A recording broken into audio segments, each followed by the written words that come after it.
la pandemia de coronavirus genera una situación nueva, inédita para nuestros pueblos y para nosotros como sectores populares organizados.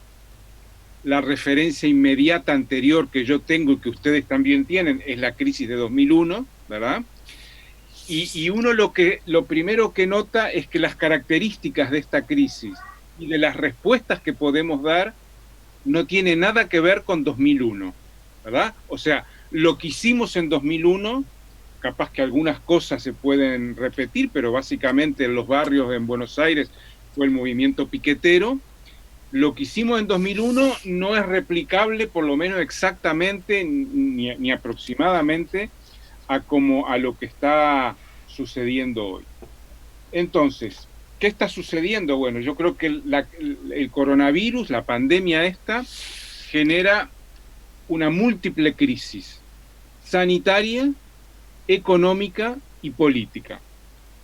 La crisis sanitaria es evidente, genera un contagio muy rápido, desproporcionado, y genera también un desborde de los sistemas de salud que siempre estuvieron desbordados para los sectores populares, ¿verdad? Que nunca fueron una maravilla para los sectores populares. ¿Por qué digo esto? Porque todo lo que voy a decir no está referenciado ni a las clases medias ni al país en general, sino a los sectores populares más pobres en concreto. Entonces, desde el punto de vista sanitario, lo que tenemos es una población ya castigada por dengue, por tuberculosis, por mala alimentación, por todos los problemas que hay, en donde además viene esta pandemia. Y entonces la previsión es que los servicios sanitarios pueden desbordarse totalmente. Lo que vimos hasta ahora en Asia y en Europa no se parece en nada a lo que vamos a ver en Brasil, a lo que vamos a ver en Argentina, porque en aquellos países no hay informalidad o es mínima, no hay una situación como las que se viven en las villas y en un montón de lugares, en las favelas, etcétera. Lo más parecido que está pasando hoy en nuestro continente es Guayaquil, que ustedes vieron cadáveres en las calles, situación así tremenda. Entonces, una crisis sanitaria muy fuerte, una crisis económica brutal y desproporcionada, porque entre nosotros la inmensa mayoría viven en la informalidad, ¿verdad? Dejan de vender o de cirujear o de changuear un par de días, una semana, y ya no tienen para comer, o de un día para otro. Entonces la crisis económica no solo es la del país, sino es la del sector popular en concreto, que vive en la informalidad. Y a partir de esta situación económica tienden a generarse varios fenómenos más. Uno es la perspectiva no inmediata de una crisis política. Hoy no hay crisis política en ningún país, salvo en Brasil, donde las Fuerzas Armadas acaban de dar un paso al frente y decir, bueno, le colocamos a Bolsonaro a un milico, que es el militar Braga Neto, un general, que es el que va a coordinar todo porque el tipo es un energúmeno y no sirve para nada. Digo, dicho en rápido, ¿verdad? Entonces, pero sí hay perspectiva de una crisis política porque esta situación puede llegar a generar un estallido social imprevisible, todavía no sucedió en ningún lado, pero peligrosísimo. Y en paralelo, lo que está viendo, lo que está generando esta crisis es que está mostrando hasta qué punto los estados, y esto no tiene relación con crítica o no crítica a un gobierno concreto, ¿verdad? No va por ahí, cómo los estados están siendo desbordados por la situación actual, cómo los estados están siendo imposibles, se ven en la imposibilidad de responder a ese doble desafío sanitario y económico, ¿verdad? Por más buena voluntad que pongan, porque acá no, yo insisto, no es cuestión de que el presidente o el ministro tal sean más o menos capaces, sino que los estados hoy, después de 30 años de neoliberalismo, de crisis como las del 2001, de macrismo, etcétera, etcétera, hoy los estados latinoamericanos no pueden responder a la doble crisis sanitaria y económica. En algunos países como Brasil, México, intentan poner la economía en primer lugar, porque saben que puede ser un desastre, pero a su vez intentan compensar la crisis de la salud. O sea, no tienen una política clara porque hay dos problemas y los dos a la vez no los pueden resolver. Y de la mano de este desborde del Estado aparece lo que para mí es uno de los fenómenos más preocupantes, que es la militarización de nuestra sociedad. O sea, el papel que vuelve a jugar la policía, que nunca dejó de jugar, pero que se reposiciona en los barrios de una manera muy fuerte, y uno siente, yo lo siento por lo menos aquí en Uruguay, seguramente ustedes allí también, que la yuta, la policía, está como ensoberbecida, como diciendo, esta es la nuestra, ¿no? El que salga de las casas está en una situación de gran vulnerabilidad. Entonces, ante lo que estamos para sintetizar es ante una crisis de nuevo tipo, ante una situación que no preveíamos y que es más bien lo más parecido es un colapso de nuestras sociedades. Cuando digo un colapso, digo algo que se desfonda, algo que se hunde. Entonces, ante esto, y paso al segundo tema, que es los movimientos, ¿qué está haciendo los movimientos populares? Bueno, aquí hay una doble dinámica muy distinta entre los movimientos rurales y los urbanos. Los movimientos indígenas, por ejemplo, la tendencia que han tenido muy clara en Colombia, los NASA, el NASA MISAC, que están organizados en el CRIC, que se llama el Consejo Regional Indígena del Cauca, o los zapatistas, o comunidades indígenas o rurales en varios lugares. Ustedes pueden trasladarlo allí al Movimiento Nacional Campesino Indígena, que no es lo mismo Lavalle o el Mocase o otros colectivos, cerrarse, ¿verdad? Bloquear sobre todo el ingreso de personas de la ciudad, en la conciencia clara de que es desde afuera que llega la enfermedad. Entonces, ese cierre lo pueden hacer más o menos radicalmente algunas comunidades. ¿Por qué? Porque tienen tierra, tienen territorio, tienen agua, tienen la posibilidad de cultivar, ya estaban cultivando, tienen una soberanía alimentaria más o menos garantizada. Y esa garantía les permite que no tienen que ir todos los días a la ciudad a vender, a laburar, a cirujear y a comprar alimentos. Entonces, esa mínima autosuficiencia que tienen, yo me imagino, por ejemplo, a los compas del MST de Lavalle, en Mendoza, que tienen cultivos, que tienen huerta, que tienen procesamiento incluso de algunos cultivos. Entonces tienen recursos para decir, bueno, tenemos tantos días de alimento o tal cosecha, y si acaso podemos intercambiar este producto por otros.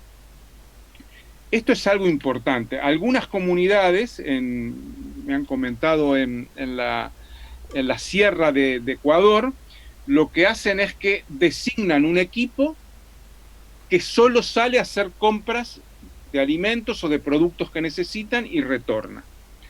Entonces, ese control territorial les brinda a campesinos y a indígenas unas posibilidades que en las ciudades no tenemos. El problema de las ciudades, bueno, las ciudades tienen varios problemas. Uno es el brutal amontonamiento de gente, otro que a diferencia de incluso de los campesinos, las viviendas son muy precarias y la gente no puede hacer cuarentena, no puede hacer, quédate en casa no lo puede hacer. Casas, además viene el invierno, casas que se llueven, casas que no tienen calefacción, que tienen condiciones muy precarias. Entonces, no solo tenemos que dar una respuesta alimentaria, que son los comedores, no solo tenemos que dar una respuesta sanitaria para la que no estamos ni ahí preparados, porque yo lo que he visto en 2001 en el conurbano es que la cosa de la alimentación más o menos se puede sobrellevar entre bolsas que vienen, cosas que se exigen, cortes que se hacían que hoy no se pueden hacer. Me acuerdo cortes en el conurbano sur, a la puerta de algunos frigoríficos y la levantaban a cambio de una garantía de carne. Hoy la dependencia es mucho mayor. pero además no tenemos una experiencia sanitaria propia avanzada, ¿verdad? No digo de tener hospitales, no digo mínimamente de contención. La dependencia aquí es muy grande. Entonces yo creo que estamos en una situación de enorme vulnerabilidad. A mí lo que se me ocurre son 2 o 3 medidas que pueden tomarse y que alguna ya se debe haber tomado. La primera, elemental, es la información casa por casa, familia por familia, de los riesgos que hay. Eso en algunos lugares ya se está haciendo y me parece que hay un problema, ¿no? Con las familias del barrio, y es que las necesidades son tantas y las urgencias son tantas que no hay, que hay una tendencia a decir, bueno, si el virus me mata, que me mate. O sea, como a un subestimar, pero en un sentido positivo lo digo, no por ignorancia, sino por urgencias, en la cuestión de los virus. Yo creo que la información es importante, que las brigadas de compañeros y compañeras que vayan por las casas, por los pasillos, son importantes. La segunda cuestión que me parece importante, el otro día alguien decía o escribía, no recuerdo ya, acá no es quédate en casa, sino quédate en el barrio, que puede ser el pasillo, que puede ser la cuadra, donde establezca un control, ¿verdad? Entonces, si salimos de ese espacio. En las villas hay pasillos, entonces pues capaz que puede ensayarse una forma de control que vaya más allá de la vivienda. ¿Por qué? Porque asumo que pedirle a las familias que se queden, quédate en la casa, que es para las clases medias, en la villa no funciona. Entonces habría que ir. ¿Por qué apunto esto? Porque creo que nosotros tenemos necesidad de crear comunidad. En nuestro vocabulario decimos la comunidad en un sentido muy amplio y es todo el barrio. Bueno, eso hoy hay que parcelarlo de alguna manera, ¿verdad? Me parece que tenemos que pensar y reflexionar en cada lugar de manera diferenciada de qué entendemos por comunidad. La comunidad no es la familia, pero tampoco es todo el barrio, algo intermedio, y fortalecer esas instancias. Porque si no hay organización comunitaria que implique la reunión de 10, 20 familias, no podemos salir. Yo conozco algunas experiencias, conozco una experiencia muy buena que se llama Comunidad Habitacional Acapatzingo en México, que son en Ciudad de México, 600 familias, y como son tantas familias, están organizadas por brigadas de 20 o 25 familias. Entonces, mover una brigada de 20, 25, 30 familias no es lo mismo que mover 600. Mover 600 a toque de silbato en una emergencia no podés, pero mover 20 familias sí podés. Entonces yo creo que habría que ir pensando, los Sin Tierra trabajan por brigadas de familias también en Brasil, ir pensando a que entre la familia y la villa o el barrio tiene que haber algo intermedio. Que tal vez sea un buen momento para formar si es que ya no lo tiene. El tercer aspecto que me parece importante, porque hay experiencia de comedores larga, hay experiencia de reparto de alimentos, hay experiencia de ollas, o sea, de que la gente se autoorganiza cocinando. Si nosotros hoy, o ustedes, porque están allí, ¿cómo funcionan? En la parroquia, me imagino, ¿no? Entonces en la parroquia va el barrio a recibir alimentos o a colaborar en tareas determinadas. Pero si nosotros fuéramos capaces, y lo digo como pregunta porque capaz que no somos, de una parroquia que sirve 1000 o 2000 porciones, después en la ronda ustedes me informarán cómo es, pudiéramos subdividirla y que en una utopía mía, ¿no? Cada pasillo, que son 20 o 30 familias, o cada sector, cada manzana, pudiera tener su propia olla en base a que la parroquia le reparta alimentos, estamos en un lugar mejor. ¿Por qué? Porque vamos a aprovechar esa organización comunitaria, ¿verdad?, más territorial, para después repicar las iniciativas sanitarias. que es el otro elemento fundamental. O sea, tendríamos que buscar, y esto lo cuento por lo que veo en otros lados, ¿verdad? No es que se me iluminó ahora, no, para nada. Es tratar de aterrizar experiencias que veo en otros lados. Ver cómo utilizamos la organización en el doble sentido: alimentación, salud, y después, llegado a un nivel que pueda ser necesario, también movilización o autodefensa, que ni lo digo ahora, porque cuando digo autodefensa la gente piensa en cosas muy duras y yo no estoy pensando por ahí, sino en cómo colectivamente nos protegemos, porque puede haber situaciones muy difíciles.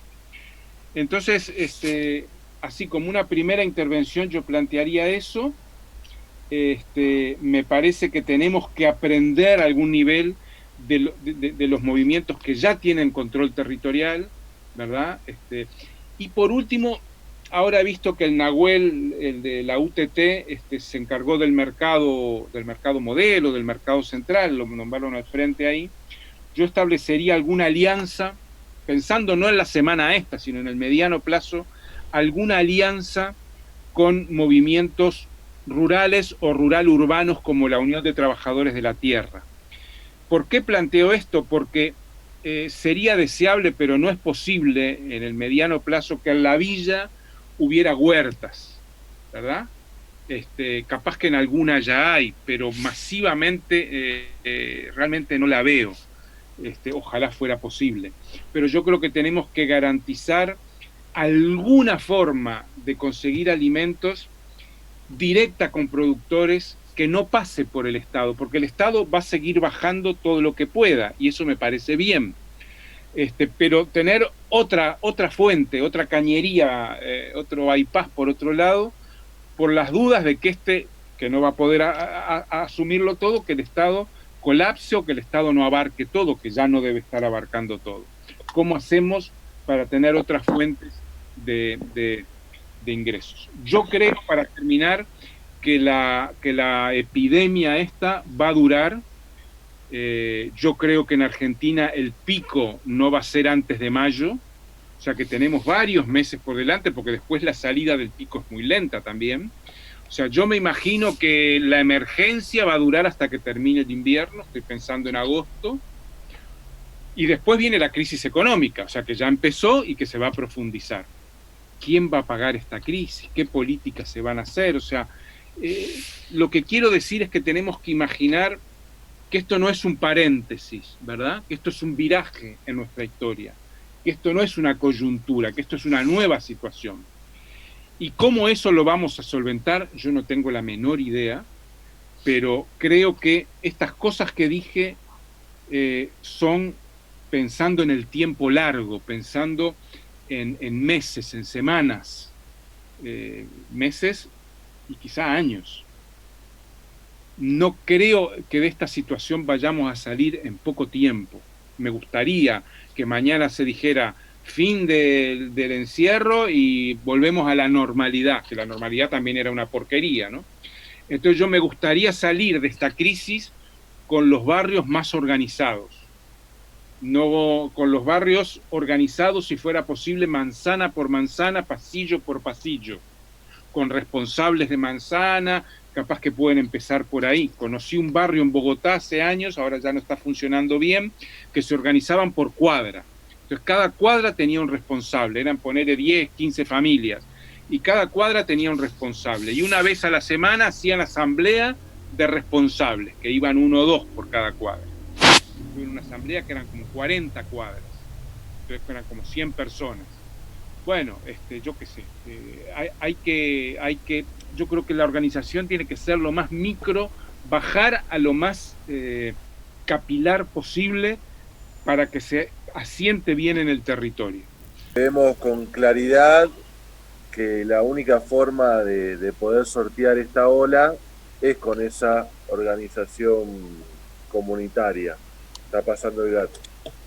Y sobre todo porque lo que va mostrando toda la sociedad y todo lo que uno va leyendo es que esta pandemia, la mejor forma de controlarla es haciendo los testeos masivos y aislando a la gente rápidamente. No, uno ve, qué sé yo, el caso este de Corea del Sur, que hacía test masivos rápido y aislamiento. Obviamente nosotros acá en Argentina no tenemos por ahí esa posibilidad en muchos lugares de ni del aislamiento rápido ni de los testeos, pero sin duda el diferencial grande nuestro que tenemos en América Latina, me parece, como para aportarle al mundo, es esa posibilidad de la organización comunitaria y hacer, yo pienso, muchos pensamos, como decías vos, de que hay que ir encontrando la manera de organizarse lo más micro para que nadie se quede solo. Hoy muchos de los lugares siguen tendiendo la mano, dando comida, muchos de los que estamos acá de parroquias así, se está dando la comida. Después en Capital se están organizando muy bien para el cuidado de los más abuelos que están solos. También hay gente que está pensando lugares de aislamiento para la gente de la calle y como más de cuidado preventivo.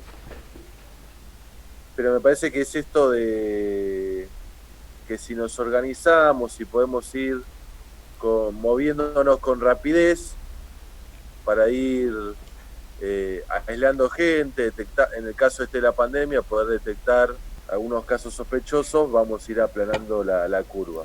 Yo en las cosas que planteaba Raúl escuchaba varias cosas de nuestra cotidianidad acá. En primer lugar, que estamos al borde de un estallido social, ¿no? Como la ciudad tiene más recursos, capaz que contiene un poco más, el conurbano está explotado, no hay mercadería, no hay, ¿no? O sea, ¿qué falta para que se disparen saqueos? Hay mucha presión, eso lo segundo, esto del desborde del Estado. Nosotros, a mí me parece que nos inscribe a nosotros en una dinámica también profética, porque el Estado está desbordado con lo básico, con el planteo sanitario para la población general y con tratar de contener o paliar un poquitito la emergencia alimentaria. No tiene margen para pensar los barrios ni las personas, los pibitos. Ayer esta chica Eli, del Bajo Flores, que tiene Juan, ¿no? que salió COVID positiva, se estaba queriendo rajar del hospital, la policía, la piba estaba con abstinencia. Esos pibes están jugadísimos, como los van a querer matar en los barrios, si están contagiando, van a contagiar a los otros chicos que están en las ranchadas, van a morirse ellos mismos porque vienen de tuberculosis, vienen de infecciones respiratorias graves, y no hay un modo, no hay absolutamente ninguna estrategia para controlar los pibes que están en esta situación, ¿no? Con el PAC, con la calle. Eso es un problema, lo vemos, y ahí nosotros creo que tenemos una dimensión profética, un rol profético que actuar. Nosotros tenemos que estar señalando y diciendo las cosas que vemos que no están pudiendo responder. Y por último, yo pensaba que esto que nos planteaba Raúl, de que hay que generar un espacio intermedio entre las familias y los barrios, ¿no? De alguna manera es lo que estamos planteando con los hogarcitos de abuelos, ¿no? Como que estamos planteando en todas las capillas, es lo que estamos planteando con los paradores. Ahí vi que estaba Gaby Salicio, los paradores que estamos armando como en distintos lugares. Entonces, el centro barrial nosotros ahora lo cerramos, ¿no? Como si fuera un parador. Un parador, Raúl, son como los lugares para dormir para la gente de la calle. Algunos tiene el gobierno y la iglesia tiene muchos lugares así para la gente en calle y se le dice paradores acá.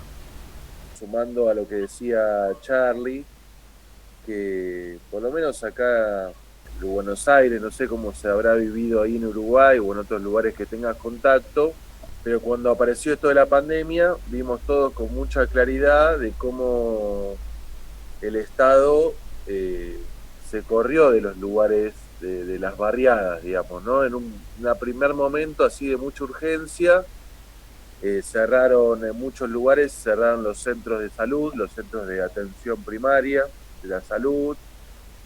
Hay una gran falencia en el Estado que tampoco tiene capacidad para sostener sus propios espacios, ya sea porque no tiene gente ni los recursos, ninguna de las dos cosas. O sea, no tiene ni para sostener sus propios espacios y tampoco para expandirse a la hora de pensarlo de la pandemia. Acá en Buenos Aires, por ahí lo viste, están convocando voluntarios, están llamando a médicos que todavía no se recibieron, y vemos todavía cómo el sistema de salud le cuesta entender, bueno, histórico, ¿no? De siempre, le costó entender lo comunitario, ¿no? Siempre se vio como la atención primaria de la salud o la atención comunitaria, siempre la vieron, bueno, de los pobres, ¿viste? Como nunca se vio como una estrategia hasta justamente para ahorrarse plata, podríamos decir, digamos.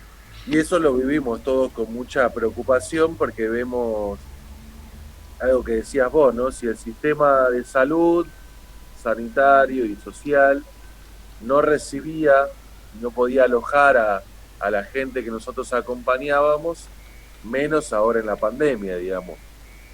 Eso sí lo vivimos con mucha preocupación y por eso muchos de los lugares están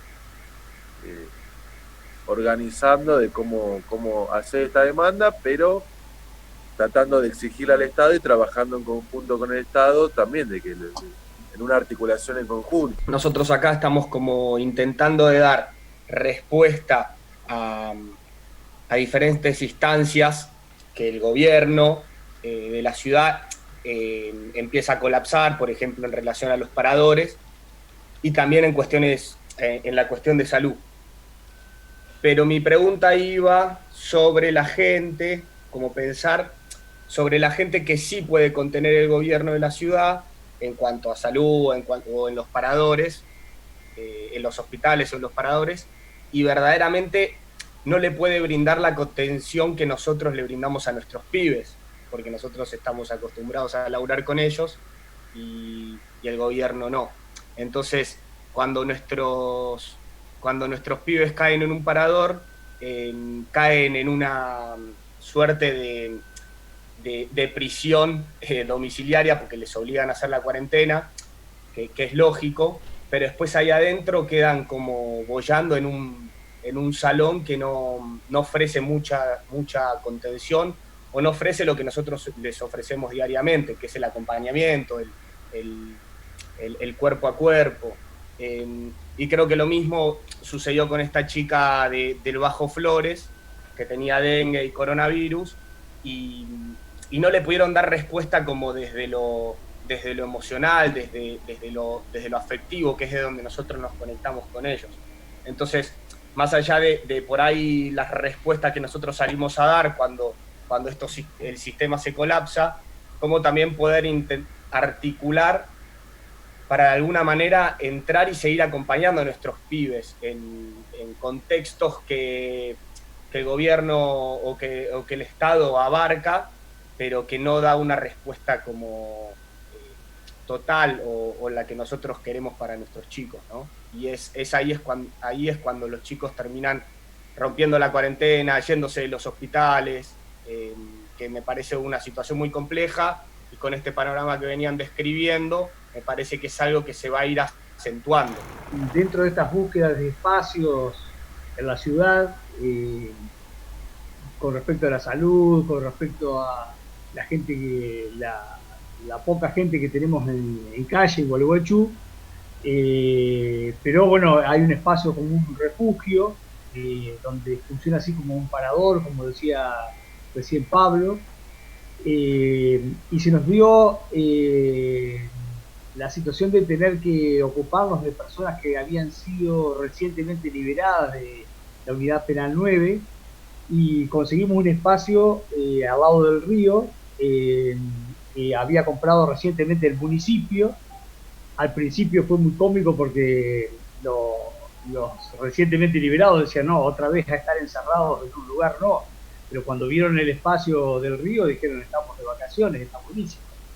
Y están ahí desde hace unos días ayudándonos entre el municipio, desarrollo social, trabajadores sociales y el Hogar de Cristo, en una situación nueva, ¿no?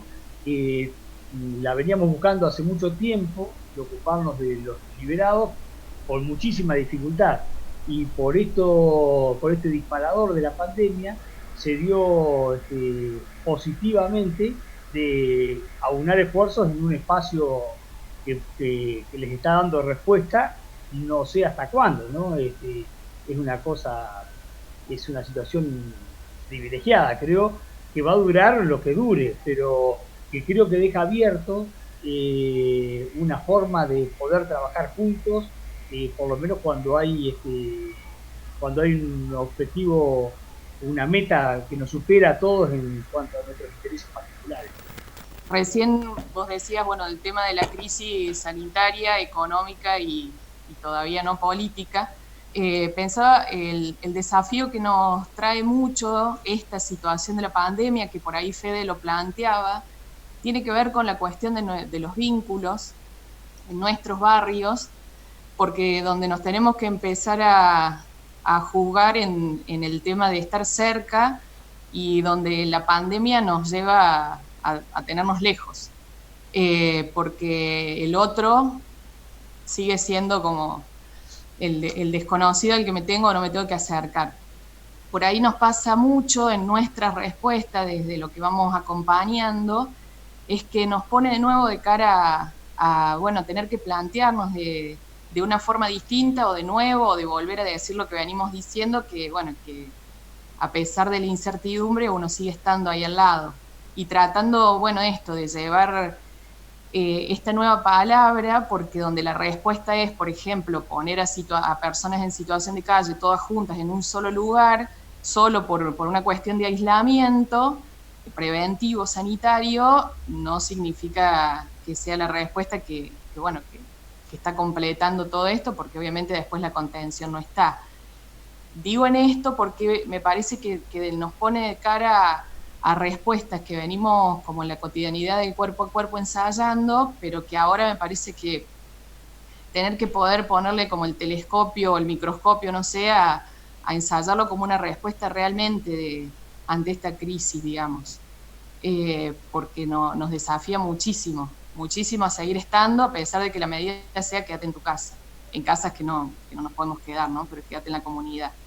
Entonces por ahí me quedaba, me surgía esto, o sea, cómo ir no dejando de potenciar o ponerle, como subirle el volumen a estas respuestas comunitarias, que significa que así tan profundamente lo sanitario es prioritario, lo alimenticio es prioritario, y el estar mirando el vínculo social, porque después va a hacer que también esta cuestión de la posibilidad del estallido, demás, uno lo pueda mirar y encarar desde otro lado también. Parece que hay que contener, toda la situación, ¿no? Carlos pregunta cómo pensamos o pienso que podemos organizarnos frente a la militarización del territorio, porque el conurbano está a punto de explotar y las fuerzas aseguran esa distribución. Esa pregunta de Carlos me parece que requiere una compleja respuesta. A ver, yo creo que nuestra tarea en estos momentos es, en situaciones normales, el grueso de lo que hacemos es ayudar, acompañar, asistencia, ¿no? En el buen sentido, no lo digo asistencialismo, digo asistencia. Seguimos haciendo eso. Pero un poco la onda de lo que decía subir el tono recién Ana, me parece que hay que empezar a ver cómo contribuimos a la autoorganización de los vecinos y las vecinas.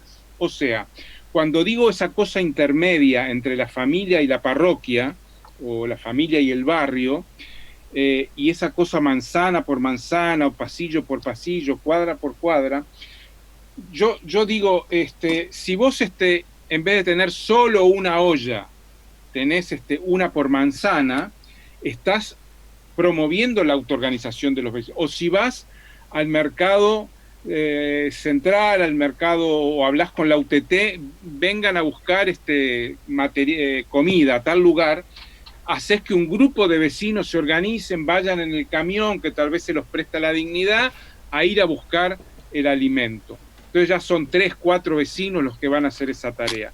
Yo creo que en este momento una pedagogía fundamental nuestra es, pienso en la educación popular, es promover la autoorganización de toda la gente que pueda.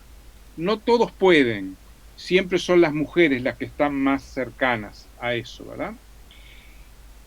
También haría otra línea que es ver con qué contamos en el tema salud. Yo me acuerdo que La Dignidad tenía en la villa, por lo menos en la de Retiro, una casa de salud, ver si podemos nosotros contar directamente en algún barrio, por lo menos, con alguna salita de salud, con algo de salud y eso.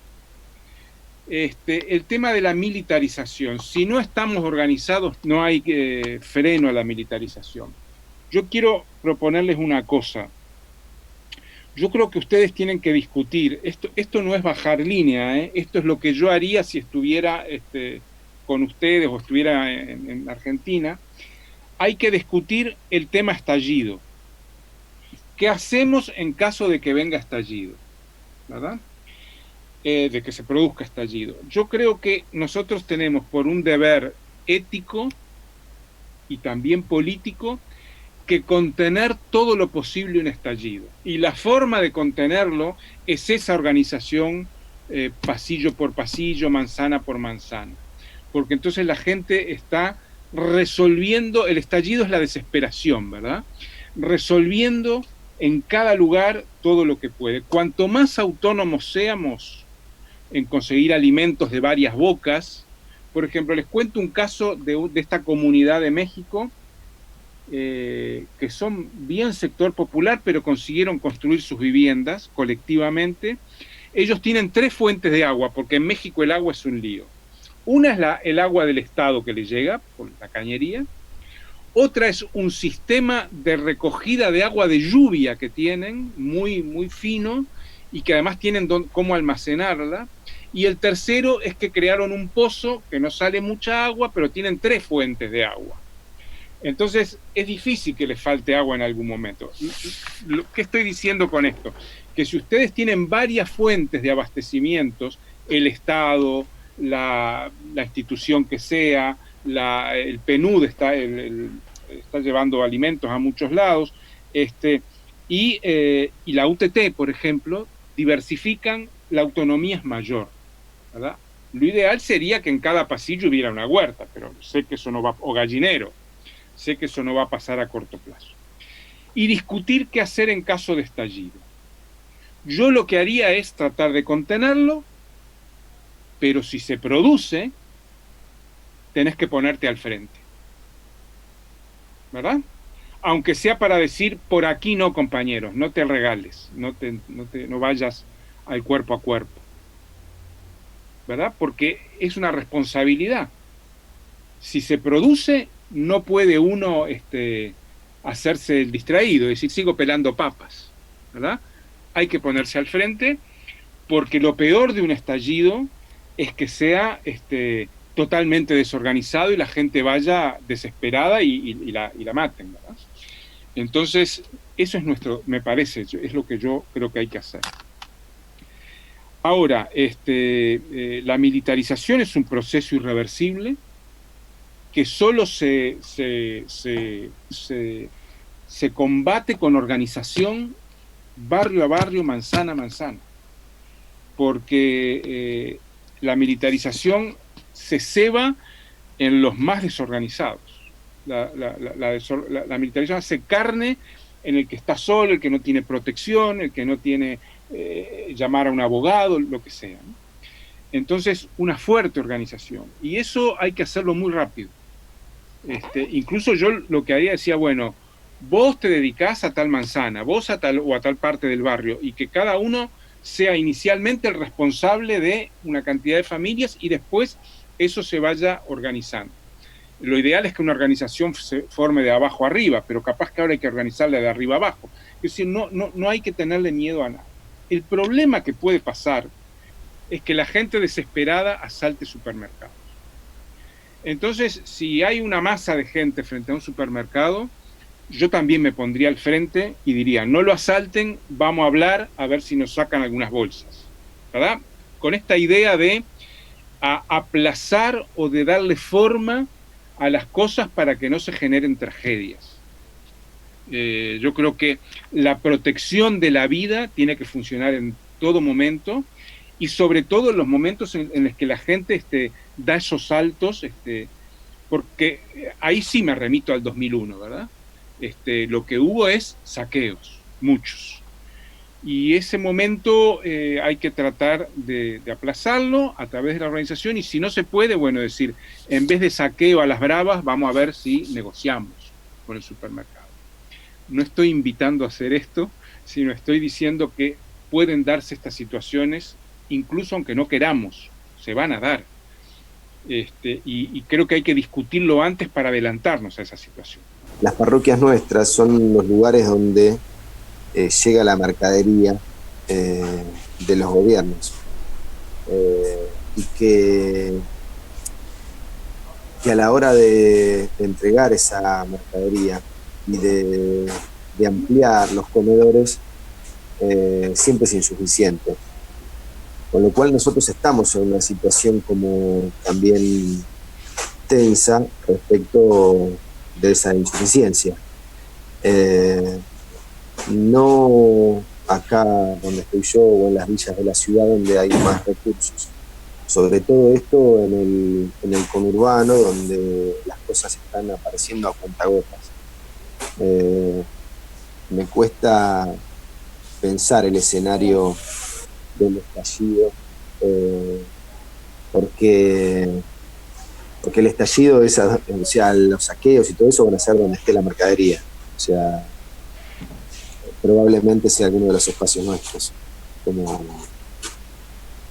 porque son los lugares donde están llegando los camiones de desarrollo social, el PNUD, ¿no? Como me parece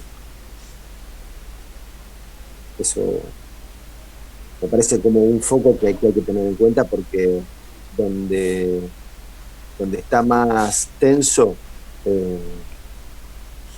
va a ser difícil, va a ser muy difícil, ¿no? Por ese lugar que fuimos. Nosotros trajimos los operativos de ANSES para que la gente pueda hacer esto de la IFE y los subsidios estos. Trajimos mercadería y ampliamos los comedores que se multiplicaron por 3, donde comía una persona, ahora comen 3. Trajimos la mercadería que estamos entregando muchísimo más de lo que estábamos entregando hace unos meses. Abrimos las parroquias para que gente que viva en calle pueda vivir. Ahora, es el lugar del recurso y tal vez es el lugar del recurso más que el supermercado chino, que ¿no? Es una situación, me parece difícil de pensar para nosotros en algunos puntos del conurbano. Los comedores están abiertos. Lo que pasa es que la mercadería más gruesa llega a Cacupé, porque por temas de interlocución, no sé, de confianza, no sé por qué. Lo que sí estamos haciendo es convocando a todas las organizaciones del barrio en esta red de llevarles la mercadería a los viejitos a la casa. Entonces nos estamos distribuyendo las manzanas, entonces nosotros hacemos llegar la mercadería acá para cada viejito, para cada viejita, y los distintos actores de las distintas organizaciones van haciendo que eso llegue, mercadería y medicamentos fundamentalmente, pero después estar atentos a todas las necesidades que tengan, que llegue como a todos los sectores del barrio. Nosotros, de todos modos, no es acá en Cacupé donde tenemos el problema de que nos explote, digamos. Me parece, el otro día estaba con el Tano en Puerta de Hierro, o sea, donde donde la bajada del municipio es nula y nosotros fuimos consiguiendo cosas que venían de provincia o que venían de la nación o que venían de Penudo y toda esa historia, ahí es donde tenemos la presión, porque es el único lugar donde hay. Eso es el problema que tenemos. Dos comentarios que me surgen en relación a esto por dos situaciones, digamos, nada que ver con la realidad que pasa ahora y menos con el conurbano, pero sí algo que nos pasó fue en el 2012, creo que fue, por un acuartelamiento de la policía de la provincia de Córdoba, hubo saqueos masivos y en ese momento saquearon, dentro de todo lo que se saqueó por una realidad ahí, se saqueó el depósito de Cáritas.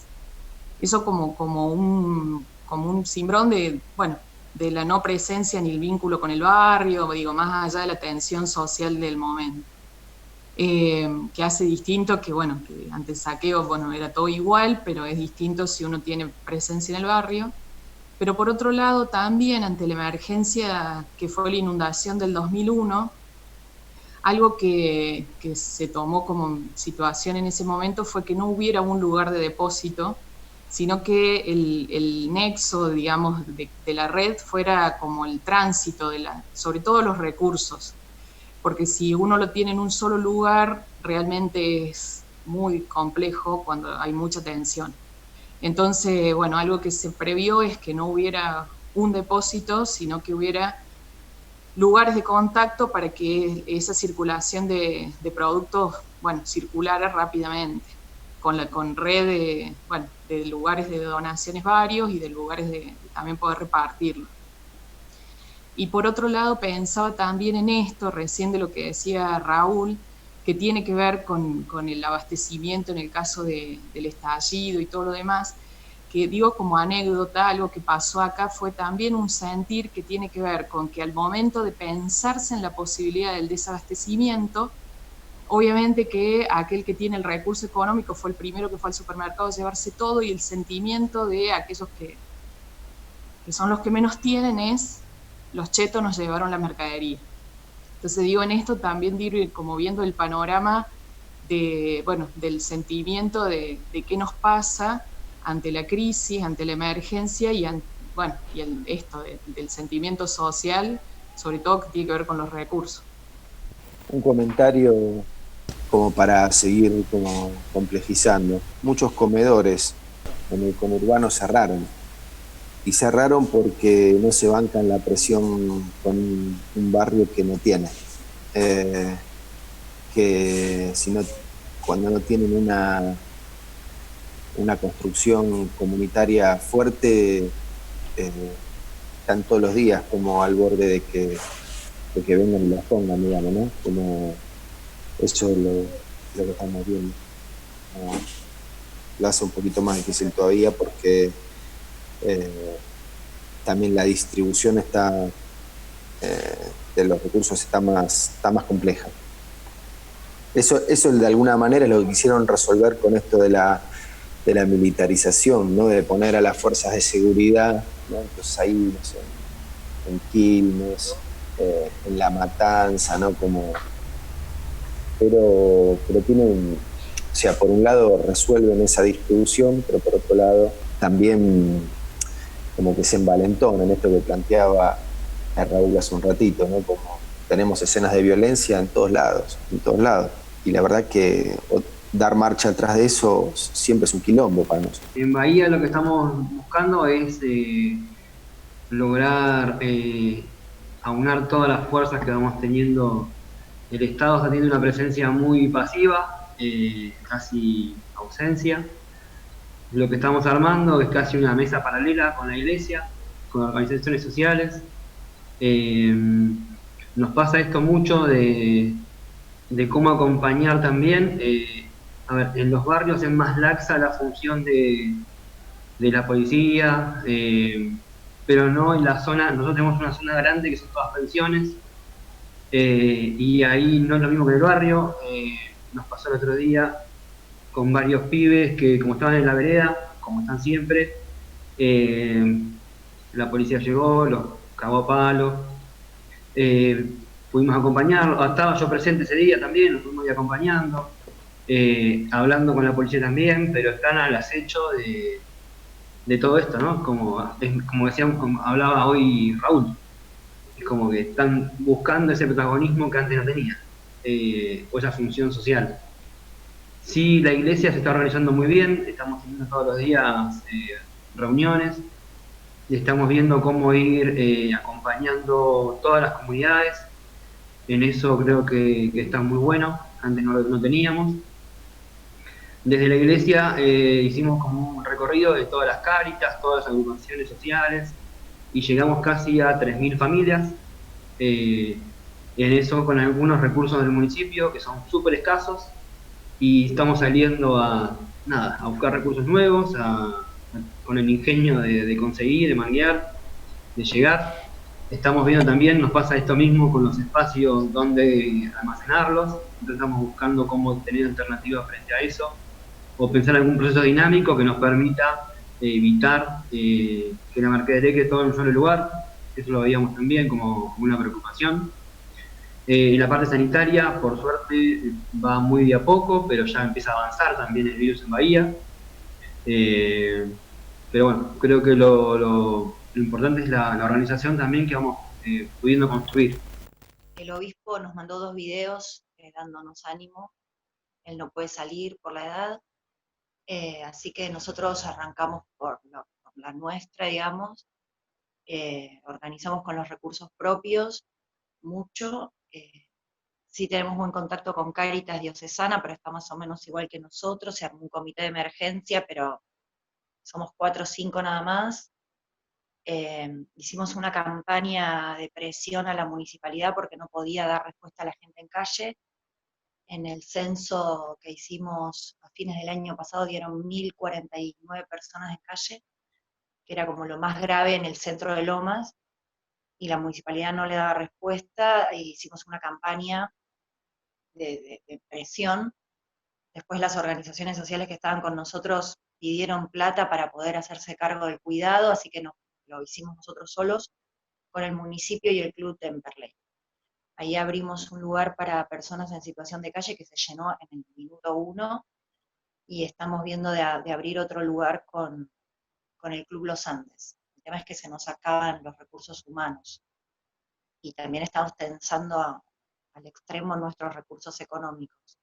O sea, nuestras familias están donando, los trabajadores nuestros están donando los sueldos, pero bueno, eso no alcanza. Y después, en relación al Hogar de Cristo acá, está Don Orione, que también la está pasando bastante mal, y Cura Brochero, que tienen una comunidad terapéutica, así que ellos están abocados a la comunidad terapéutica. Y en los barrios, nosotros no estamos en la zona más castigada, sino que estamos en el centro, con lo cual no estamos acompañando los barrios pobres, sino que estamos acompañando a la gente que está caída, tirada en las calles y en nuestros centros. El municipio está haciendo un operativo puerta a puerta de llevar mercadería, pero en la zona de Puente de la Noria y todo lo que es Cuartel Noveno, la cuarentena no tiene el mismo esquema de funcionamiento que en los centros urbanos donde la gente está más cómoda. Así que, y bueno, nos vienen a pedir ayuda a nosotros para armar dispositivos. También nos llamó el Ministerio de las Mujeres para armar algo para mujeres violentadas, así que estamos haciendo eso ahora. Armar un espacio para mujeres víctimas de violencias.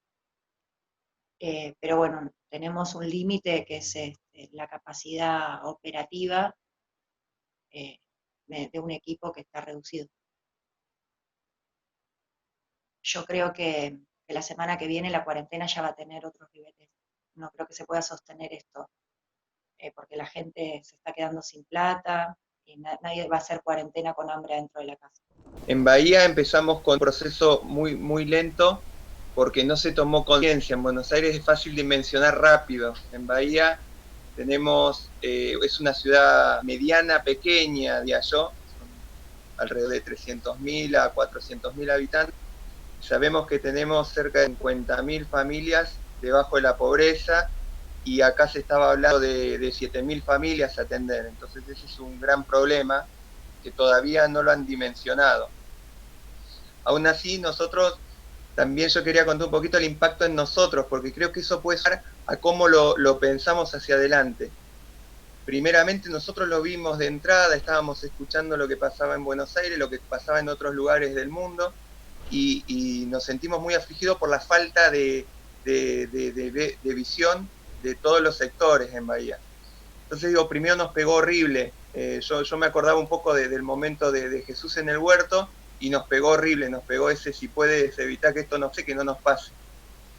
Y después nos animamos, dijimos, bueno, también hay que tener una actitud de evangélica, ¿no? En esto, que también la parte profética y la parte evangélica, digo, hay una noticia que al final podamos ganar, ¿no? Digamos, al final la vida abre camino.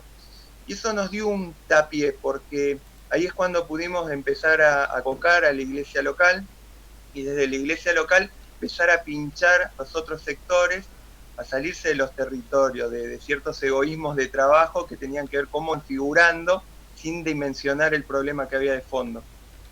Y en este sentido, el planteo de fondo que vamos viendo es que necesitamos agarrar mucha fuerza y esperanza también para salir, para contar que esto va a ser re difícil, pero que tenemos que lograr que todas las partes se unan. Digo, tenemos una sociedad muy dividida en Bahía, se nota mucho, seguramente en todo el país, muy dividida entre los que quieren resguardarse a sí mismos y esconderse y los que se sienten ya desesperados porque ya no tienen respuesta. Entonces nosotros tenemos que lograr que puedan trabajar juntos también, que pueda, el famoso ¿dónde está tu hermano?, ¿no? Que puedan ver dónde está el hermano. Esta fue un poco el movimiento de la iglesia local, que tenemos que organizar solo las barriadas, sino a todos los sectores mínimos medios que puedan estar conmovidos y ayudarnos a pensar barriadas, porque si no ese mismo sector va a atar a la barriada, digo, y eso lo tenemos que romper. A nosotros nos pasa un poco esa experiencia, quería agregarlo, y también muy desde lo esperanzador y con alegría, porque si no nos gastamos antes de arrancar y se nos vienen los días más duros. No estoy en este momento en La Rioja, ya que había salido para ir a Buenos Aires y después estar ahí en el encuentro para el 27, ¿no? En fin, pero te puedo decir que La Rioja, a partir de más o menos de febrero, fines de febrero, nos llegó el dengue, y que la provincia nunca había pasado por eso. Entonces, antes de la pandemia, toda esa semana de fines de febrero, principio de marzo, fue muy fuerte en la ciudad de La Rioja el dengue. Entonces, bueno, los hospitales ya estaban ahí, bueno, abarrotados, porque tenemos dos hospitales grandes. Uno es de la madre del niño, que es para niños y la madre, y después un hospital central y un hospital de clínica, que es de la universidad. Así que, bueno, con esa situación nos hemos encontrado. De hecho, Herminia, la directora de Cáritas, estuvo con el dengue, su familia, toda su familia. Así que desde las Cáritas lo que se empezó es a organizar también la atención con las mercaderías que teníamos desde las parroquias, y después ya cuando fue declarado como es el aislamiento, ahí algunas parroquias van atendiendo con lo que se tiene y tratando de articular con el Ministerio de Acción Social de la ciudad de La Rioja y de la provincia. El decreto ahí en La Rioja, el gobierno es fuerte, realmente la policía no deja salir, y a nosotros nos han cerrado el centro, porque claro, tenemos solo un lugar pequeño, entonces bueno, ahí nos cerraron, entonces tuvimos que cerrar el comedor que lo estábamos haciendo, la copa de leche, y bueno, ahora en las familias tratando de ver cómo administrar lo poco que tenemos para que vaya llegando a estas familias que más lo necesitan. Esto es en la periferia de La Rioja, que son como 4 barrios más o menos de 60.000 habitantes cada uno de ellos. Nosotros el centro barrial de entrada lo tuvimos que cerrar pero seguimos trabajando y apoyando a las familias de distintas maneras. Tenemos distintas realidades muy distintas. Por un lado tenemos las comunidades indígenas más rurales, como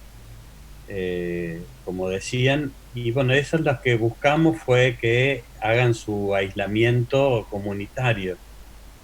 El pueblo wichí, en su tradición, tenían, cuando llegaba una peste, alguna de estas cosas, se iban del lugar y a medida que avanzaban cerraban los caminos con ramas. Entonces, bueno, no les resulta extraño el pensar que tienen que alejarse, aislarse, separarse. Eso en las comunidades rurales. Aquí en Ingeniero Juárez, las comunidades urbanas es muy difícil. Es como las villas de Buenos Aires o cualquiera de esos lugares, donde hay una pieza mínima y un patio, un árbol. Entonces, pensar el aislamiento en esas comunidades es como imposible. Lo que estamos tratando que la municipalidad, la policía comprende y piense que el aislamiento tiene que ser como del barrio, ¿no? El barrio es el que tiene que cuidarse y aislarse. En eso dedicamos mucho tiempo a preparar videos para las redes, audios, propaladora, visitas a los domicilios, insistir que no salgan del barrio, que estén como, que sea como una unidad de aislamiento del barrio.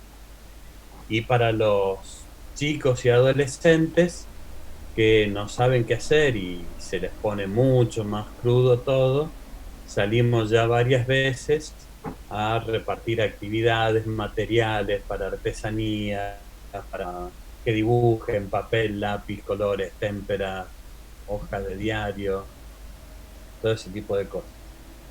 Y después tenemos un grupo de 50 jóvenes wichí en la ciudad de Formosa que quedaron aislados de sus familias, aislados de los recursos, de todo.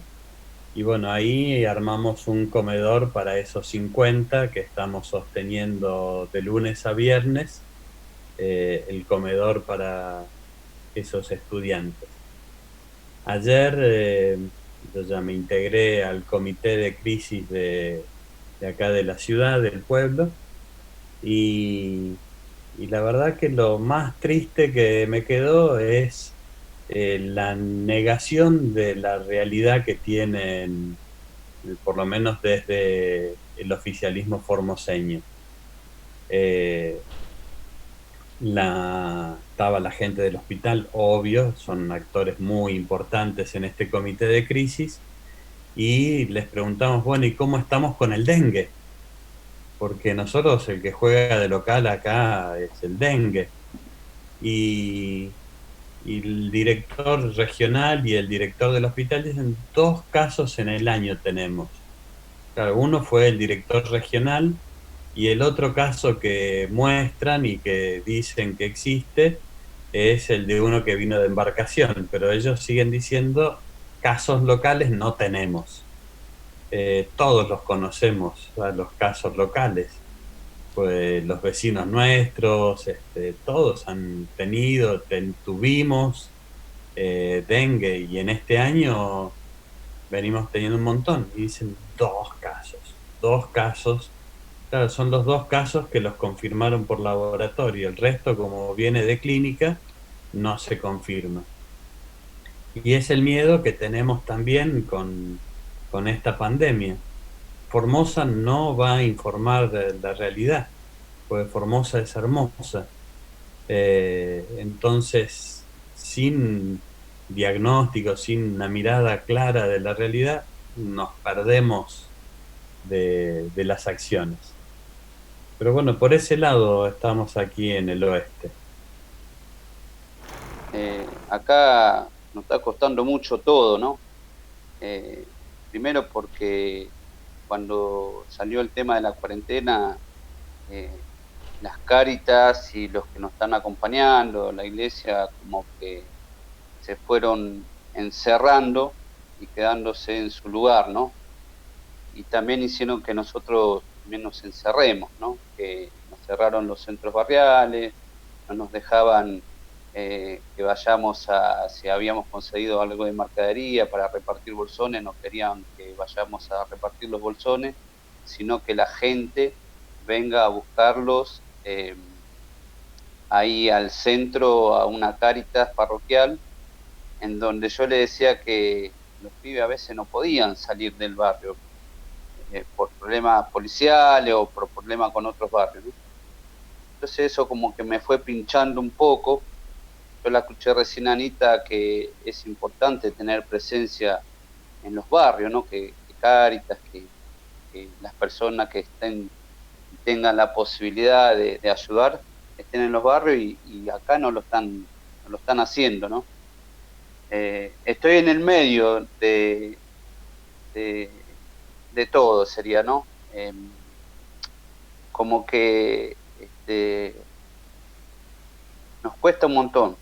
Hablamos con la municipalidad, bueno, también un poco creo que lo decía aquí, que también el tema de cada cual tira para su lado, no se abren a que podamos trabajar en equipo.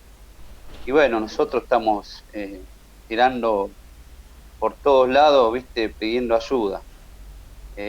La semana pasada, bueno, el obispo les hizo abrir las Cáritas, porque no quería tener las Cáritas cerradas, y tampoco nos dejaban, que los pibes y las familias nos pedían a grito.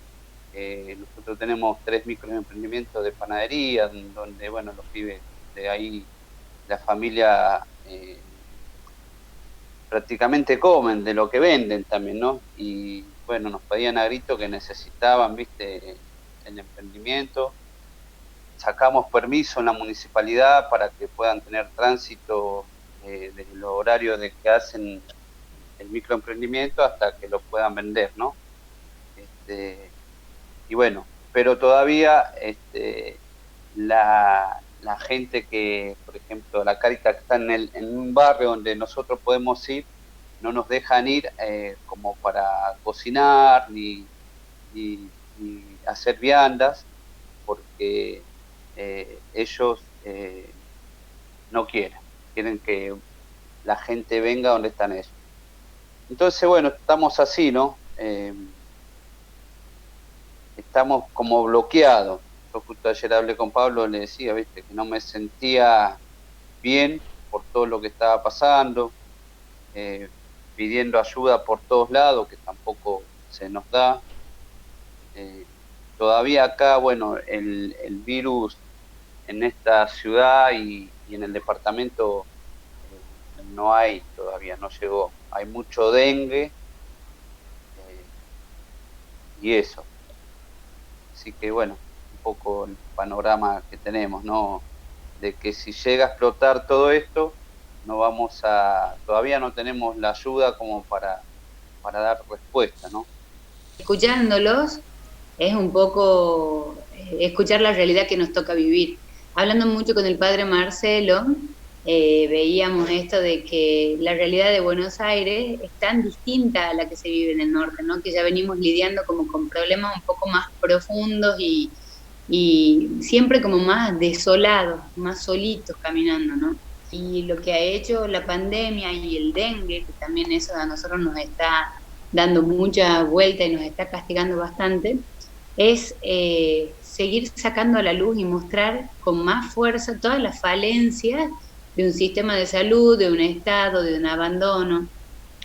Y la verdad es de que, bueno, hay que recalcar mucho la asistencia y esta importancia que marcaban al comienzo, ¿no? La asistencia y no el asistencialismo que va saliendo de todas las respuestas de los centros barriales y de la iglesia. Las Cáritas y las parroquias acá están trabajando, bueno, a destajo, como en la mayoría de los lugares, cuidando muchos detalles, ¿no? También los comedores han triplicado, han cuatriplicado la cantidad de raciones, la gente recién ahora, porque hablamos también acá con el equipo, de que esto no iba a ser tan inmediato las demandas y los pedidos, sino que iba a ir creciendo a medida que pasaba el tiempo, y es así, tal cual. Ahora la impaciencia se va notando un poco más, el encierro también está pasando factura de los que están realmente cumpliendo la cuarentena, y también no solamente es ir asistiendo en toda la realidad alimenticia, sanitaria, sino también es ir generando esta conciencia de lo que estamos transitando en este tiempo, ¿no? Que también para nuestros barrios es difícil poder entender el sentido del aislamiento, el sentido de quedarnos en casa, cuando muchas veces tampoco tenemos casa. La mayoría de los centros barriales acá han cerrado, pero no han dejado de seguir trabajando. La mayoría están haciendo este sistema de bolsones o de viandas, a donde se pueden acercar a la parroquia, al comedor, retirar la comida diaria, y también se han organizado entre las iglesias de buscar las donaciones en la mercadería para después no salir a repartir, sino ir atendiendo en la medida que van surgiendo las necesidades, ¿no? Y los pedidos. Con algunos compañeros de otras provincias también compartíamos esto de que cuando han empezado a entregar los bolsones con alimentos y cuestiones de higiene, la gente misma salía a vender lo que les estaban dando también. Y ahí también nos vuelve a enrostrar todo lo que tenemos que seguir trabajando y seguir haciendo esa tarea de educar, ¿no? Porque bueno, la mercadería que es necesaria para ellos, que tal vez no están, al no tomar conciencia de todo lo que estamos atravesando, esto también es una de las inconsciencias que es parte de esta realidad. Nuestro gobierno siempre ha tenido la característica de tapar algunas cosas, ¿no? De algunas estadísticas, siempre han sido como muy, Tucumán va a la cabeza, vamos bien, siempre está todo bárbaro, organizado, pero bueno, hay mucha, yo creo personalmente de que hay toda una realidad que todavía no se destapa, porque uno lo va escuchando a través de los médicos con los que va compartiendo, que están asustados. Creo que también tenemos que aprender a manejar el miedo.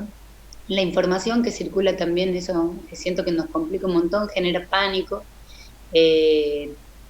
Al grupo de mujeres que estamos acompañando acá en Tucumán, por ejemplo, hay muchas señoras que están con ataques de ansiedad, con ataques de pánico, y muchas han compartido esto de la soledad, ¿no? Y entonces hemos tratado de ir buscando respuestas, como por ejemplo hacer un grupo de WhatsApp, hacer un grupo en el Facebook, y ir compartiendo el día a día, ya que, bueno, es difícil y ellos están extrañando. Es impresionante, y ahora he caído más en cuenta que nunca la importancia que tiene el centro barrial en nuestras comunidades, porque sin duda que el laburo que venimos haciendo y el amor que se le viene poniendo a todo esto va marcando la diferencia en sus vidas, ¿no? Y ahora, si tienen que salir a pedir algo o están necesitando algo, no van a la municipalidad o no van al puntero político, sino que recurren siempre primero al centro barrial, y para mí eso es algo muy significativo. Bueno, también esto, ¿no? En estas situaciones creo que es muy finito esto de nuestra participación y la participación política. A mí me da estas situaciones o estos momentos son oportunidades también para una clase política que aprende a ganar porotos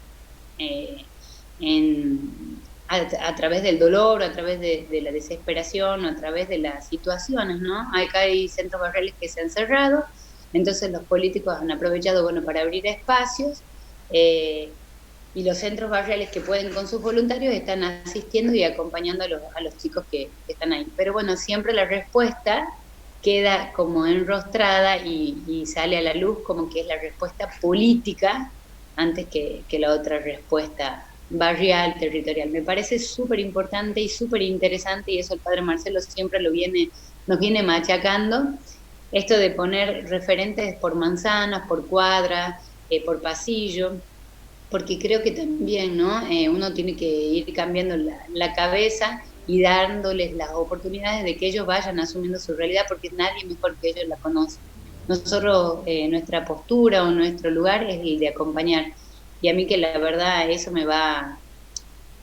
me ayuda a abrir un poco más la cabeza y bueno, y a animarlos a que ellos den un paso más, porque también ayudarlos a que siempre estén incómodos y los ayuda a reinventarse y a pensar nuevas estrategias por el bien comunitario.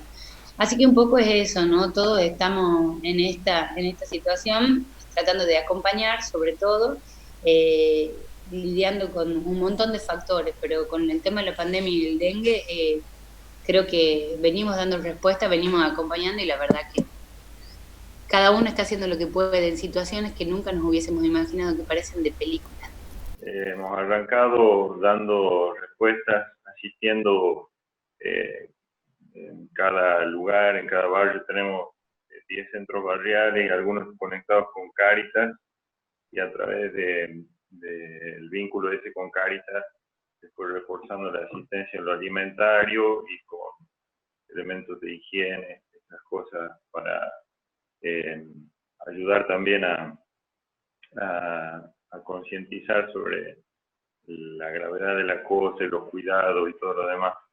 Y bueno, eso fue como salir al paso estos primeros días, y de a poco vamos descubriendo la necesidad de organizar. Si bien está buena esta respuesta así descentralizada, cada uno en su lugar, también recién ahora nos vamos como encontrando entre todos los hogares y con los hogares y la Cáritas diocesana, o sea, como charlando recién en juntarnos, ¿no?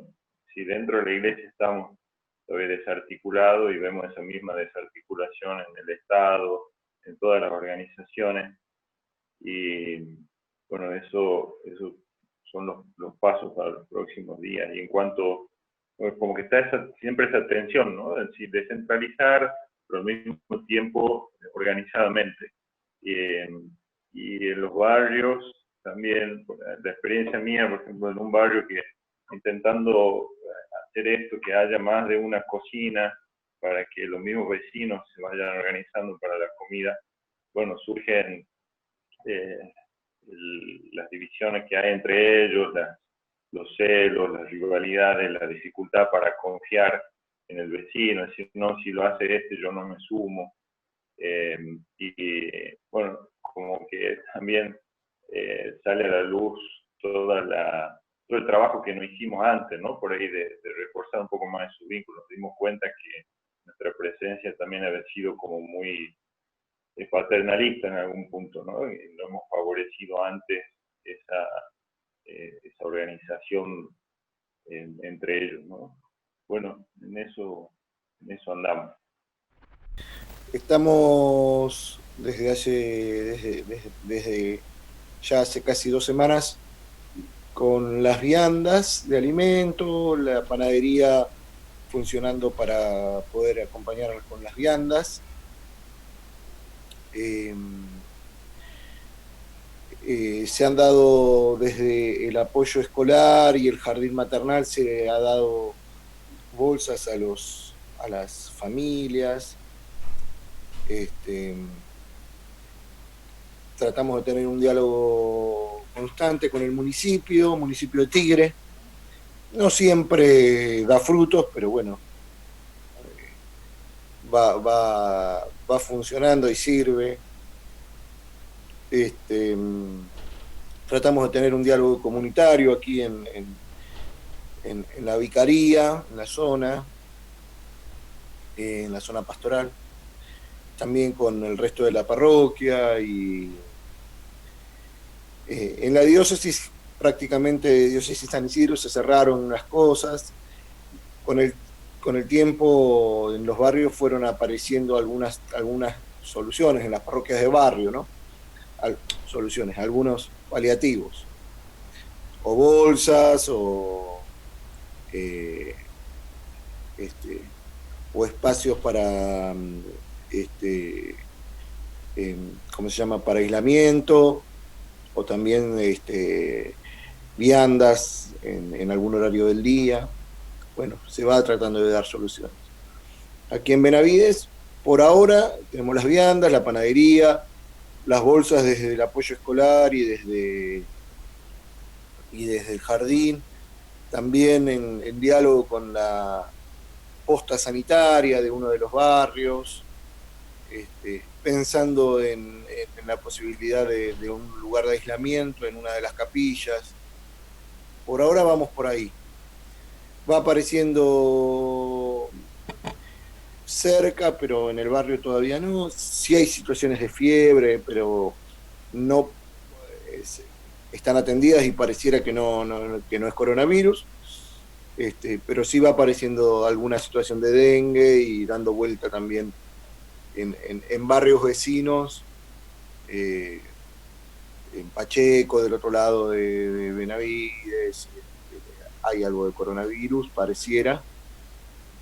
Todavía no está terminado de confirmar, una enfermera, bueno, esas cosas que empiezan a aparecer. Así que, bueno, un poco por ahí viene la cosa. El diálogo con el municipio no es fácil,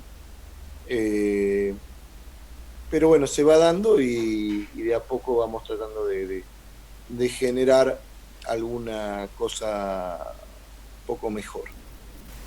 Y sumarme un poco a la inquietud que planteaba Ana o a la tensión que se viven, al menos en las villas de Capital y particularmente en la nuestra, de que obviamente hay una falta de espacio muy importante y además de que, sumado a esta falta de espacio, digamos que en las parroquias y particularmente en el Hogar de Cristo, nuestra característica principal es la cercanía, es el abrazo, es esa necesidad afectiva que tenemos unos de otros.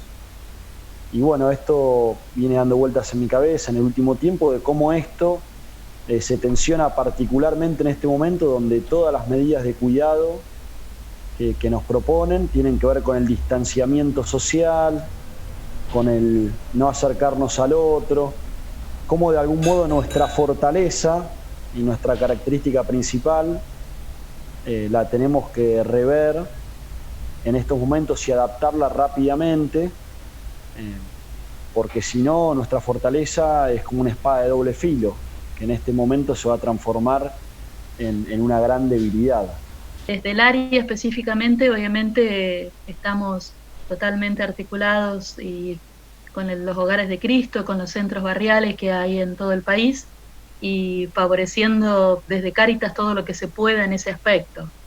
Tiene una gran capilaridad de llegada en todo el país, pero con recursos humanos de personas mayores. Es una dificultad en este momento porque tienen que estar todos guardados, porque son en caso de población de riesgo, y cuando digo mayores me refiero a los espacios de decisión de las Cáritas. Después hay jóvenes trabajando y queriendo hacer, pero las Cáritas diocesanas están bastante cerradas en sí mismas, muchas veces por decisión de los obispos. Desde la instancia nacional, creo que Cáritas puede ser proveedora de recursos por la capacidad que tiene de poder conseguirlos, pero me parece personalmente que no es solamente un tema de conseguir recursos, porque si después a la hora de tener que ir al territorio eso se hace muy lento, la verdad que ahí hay un dilema, ¿no? Los recursos se pueden conseguir, pero por ahí es muy lento que llegue a los territorios. Esa es una dificultad también que estamos consiguiendo, que estamos teniendo. Y también un poco los compañeros, varios de los que hablaron, dijeron que están trabajando con las Cáritas diocesanas y es muy difícil dar una sola mirada de Cáritas, porque de acuerdo al lugar del país donde estás, las respuestas son diferentes. Nosotros, como saben, tenemos un hogar de niños que están sin sus madres, sin sus padres, varios son del Hogar de Cristo.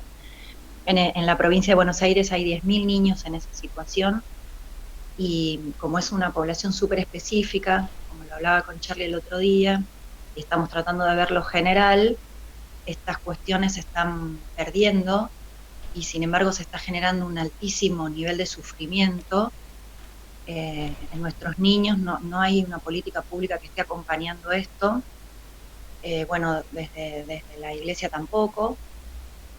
Tenemos a los niños repartidos, el Estado nos está intimando porque no estamos respetando el centro de vida. O sea, hay como un desfasaje enorme entre lo que propone el gobierno nacional, que es el aislamiento, y todo lo que eso conlleva, porque implica que los trabajadores no pueden ir a trabajar, o se les dificulta el viaje, o deben quedarse en sus casas cuidando a sus familias. Nos piden que no saquemos a los nenes de los hogares, pero no tenemos cómo hacer para que los cuiden. Nosotros los mudamos, porque bueno, tenemos como más red, los mudamos a nuestra propia casa, a nuestras casas particulares, o al Hogar Teresita, que es la casa de mujeres, pero en este momento nos están intimando porque estamos infringiendo la ley, por ejemplo. Entonces se generan como cuellos de botella que son insalvables. Lo que nosotros decidimos es seguir haciendo lo que nosotros decidimos como una solución a esto, pero estamos teniendo problemas con el Estado, que a la vez no reparte nada. O sea, nos mandaron un repelente, 20 paquetes de yerba, harina y un balde, no estoy exagerando, o sea, es eso. Entonces tampoco encuentro canales como para poder reclamar, que no sea, bueno, armamos una red con todos los hogares de la zona sur, pero no se puede visibilizar esto. Tampoco me parece que sea el momento para salir a pegarle al gobierno por esta cuestión, pero es algo que no encuentra cauce. No tengo por dónde canalizar, o no tenemos, como red que nos estamos armando, por dónde canalizar esto, que es insalvable realmente. La verdad que ayer lloraba de la bronca, porque aparte los niños también la están pasando mal. Esto no es solamente una cuestión de adultos, sino también es una cuestión de niños, que son siempre los que quedan no vistos, ¿no? Rápidamente dejamos de mirar a los niños en cualquier circunstancia, en las circunstancias comunes porque no hay tiempo, y en las circunstancias extraordinarias como esta porque no son la población directamente afectada. Ahora sí los estamos afectando cuando no pensamos estrategias de sostén para los niños, ¿no es cierto? Porque la pandemia va a pasar y esta situación está dejando huellas que son gravísimas. Es muy fuerte lo que dice Gabriela, ¿no? Pero es muy realista, ¿no? Yo creo que en este momento, por doloroso que sea, no nos podemos permitir no ser realistas, no mirar la realidad de frente con todo el dolor que eso puede implicar. Yo quiero decir, además de eso, lo que dice Gabriela es así. El Estado no está dando respuestas. Yo ya insistí en que esto va más allá de que quién sea el gobierno, porque hay un fallo estructural del Estado que no depende de la mejor voluntad. Si nos ponen a nosotros, a los 20 que estamos en esta conversación, de ministros y a Carlos de presidente, y los demás ministros, no vamos a poder resolver esto, porque llevamos 30 y pico de años de neoliberalismo y el Estado estructuralmente no puede dar respuestas, ¿tá? Entonces, esto es tremendo. Pero además se agrega otra cosa ya para ponerlo. En la crisis de 2001, donde el Estado también falló, hubo, y esto lo sacaron varios, lo sacó alguien de Bahía Blanca, creo que Quique lo sacó y Juan también lo repitió. En el 2001 había una clase media que, porque sus intereses estaban siendo afectados, coincidió con los sectores populares, ¿no? ¿Se acuerdan de aquella consigna, piquete y cacerola, la lucha es una sola, ¿no? O sea, las clases medias con sus cacerolas porque habían cerrado los bancos y estaba el corralito y el piquete de los sectores populares porque había hambre, ¿no? Bueno, hoy eso cambió. Y hasta que las clases medias no sean afectadas, que no sé qué va a pasar, hay un egoísmo de clase media brutal, hay un cierre.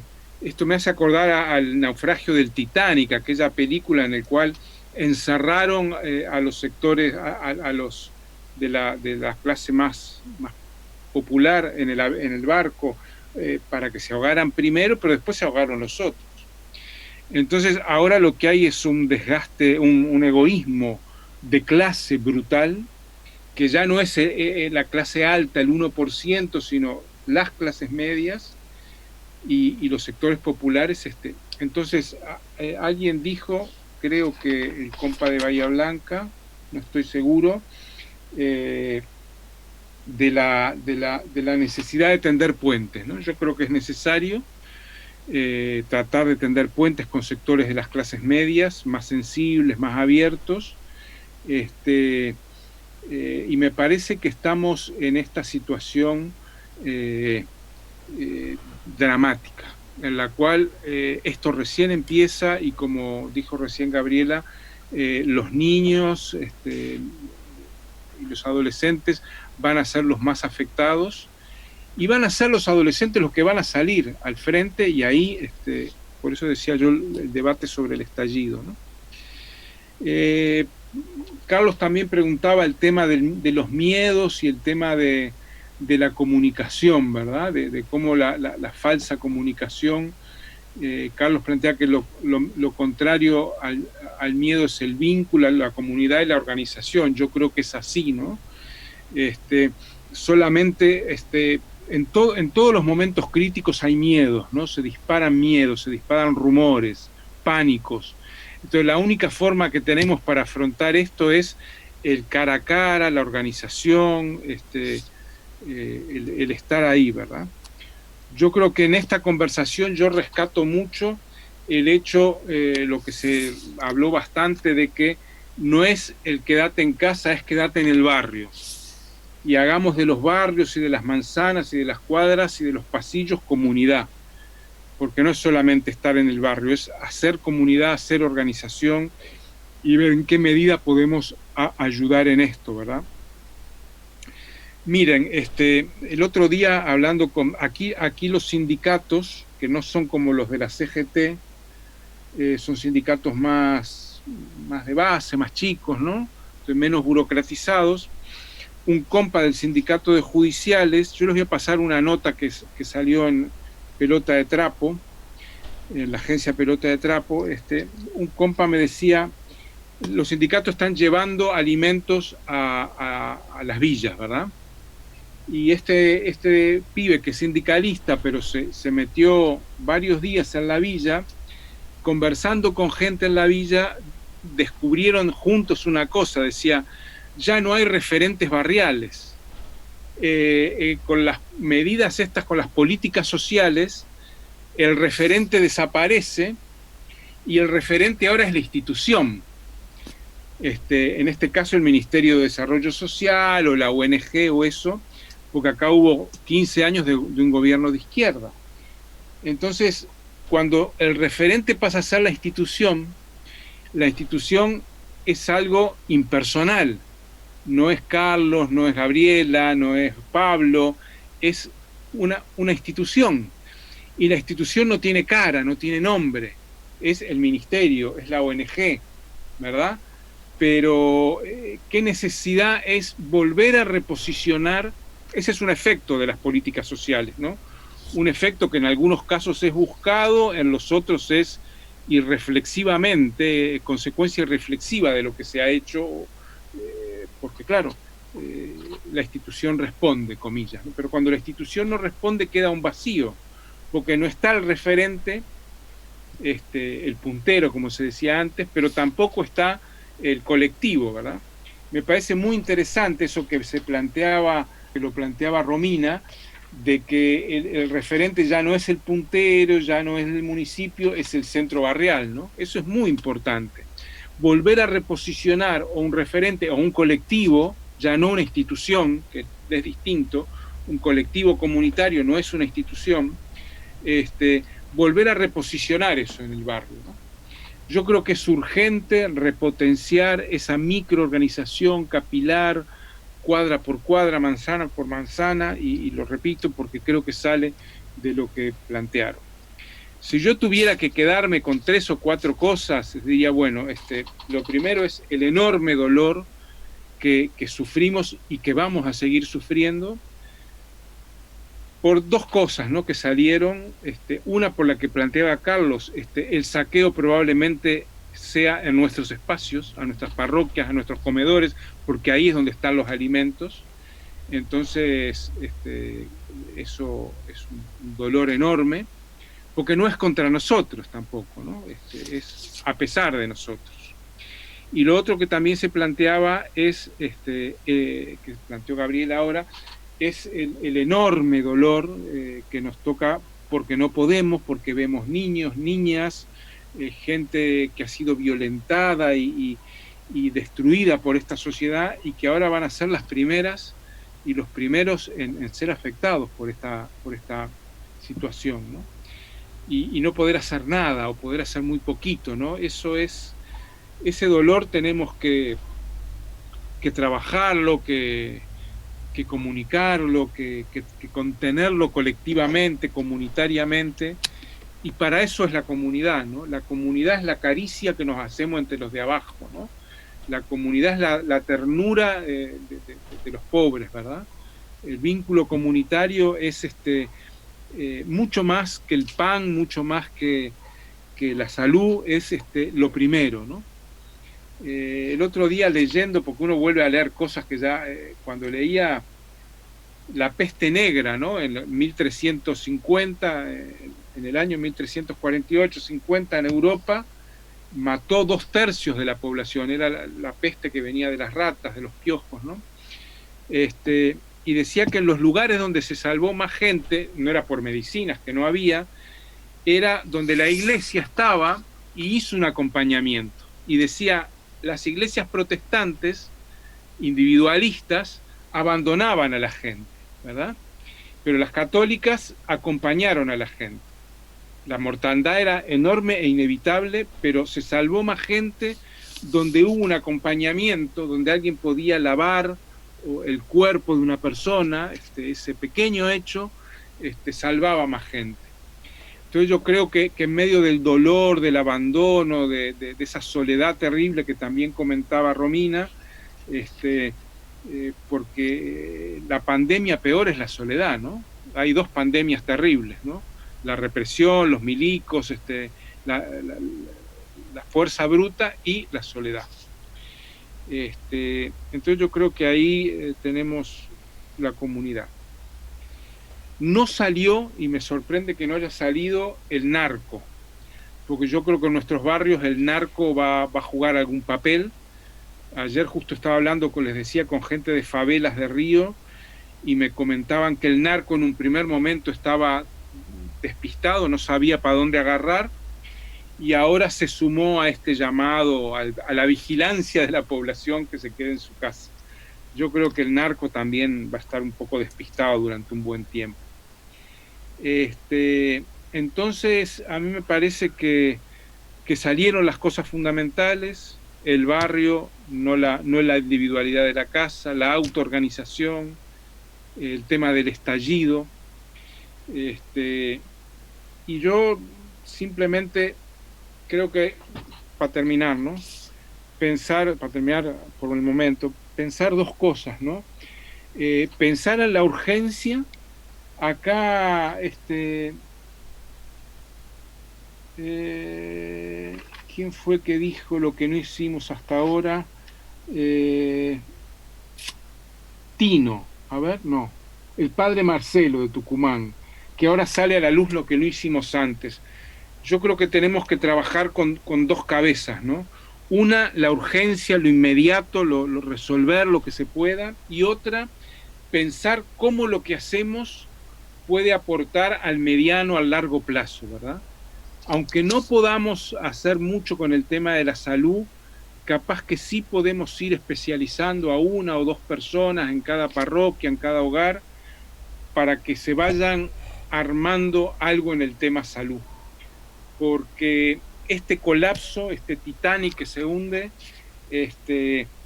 no es un suceso, no es un momento, es todo un periodo histórico. Cuando hablamos de colapso, hablamos de todo un periodo histórico. Y algo que hablaba Carlos hoy es terrible, ¿no? Porque en esta situación hay cosas que no sabemos cómo encarar. Miren, hace 5 años, en 2015, los zapatistas hicieron un llamado enorme a mucha gente a discutir el colapso. Entonces apareció el análisis teórico, el académico del colapso y no sé qué. Y un indígena, dirigente indígena, bien práctico, dice, pero nosotros estamos pensando en otra cosa. Estamos pensando que hay un colapso hídrico de agua en una ciudad y la gente sale desesperada y nosotros en la comunidad, decía, la comunidad indígena rural, tenemos agua, tenemos alimentos, o sea, somos pobres, pero tenemos lo elemental. Entonces vienen grupos enormes de gente y ¿qué hacemos? ¿Los repelemos a tiros? ¿Les decimos no vengan? ¿Qué hacemos con ellos? Entonces ahí se hizo el silencio, ¿verdad? Se hizo el silencio porque estaban planteando algo que ellos imaginaban que podía pasar y que puede y va a pasar, la ida masiva al campo, porque en el campo están los recursos, pero ¿qué hacen? ¿Nos sacan a tiros? ¿Pueden recibirnos a todos? ¿Por qué digo esto? Porque hay una cantidad de cosas que no sabemos cómo vamos a encarar. Hay una cantidad de cosas que serán improvisadas. Bueno, en eso también tenemos que trabajar, ¿no? En la capacidad de improvisar con amor, con ternura. Nosotros no vamos a hacer como hace el sistema médico, decir, bueno, no hay respiradores para todos, a ver, elegimos, a ver, ¿quién tiene más posibilidad de sobrevivir? Vos no, vos sí. Eso es capitalismo, eso es volver a reproducir el sistema. Eso es lo peor. Entonces, yo no voy a elegir quién muere y quién se salva. No sé quién lo va a elegir y si es necesario elegir. Pero todas esas preguntas vamos a tener que hablarlas con calma y capaz que llegar a la conclusión que no tenemos respuestas. Y eso es más amoroso que hacer como que tenemos, que a veces hace la institución, pero en realidad no tiene, ¿verdad? Y se hacen los desentendidos. Raúl, muchísimas gracias por tu tiempo, por tu cabeza, por tu experiencia. La verdad que te agradecemos muchísimo que nos ayudes a pensar, a encontrar la brújula en este tiempo difícil. Muchísimas gracias. Y también gracias a todas las compañeras y los compañeros que se sumaron hoy por poner su vida, por compartir de corazón. Muchas gracias y bueno, vamos a buscar este tiempo que no podemos juntarnos personalmente, vamos a buscar el modo de reunirnos de esta manera. Parece que nos puede ayudar a seguir buscando el camino.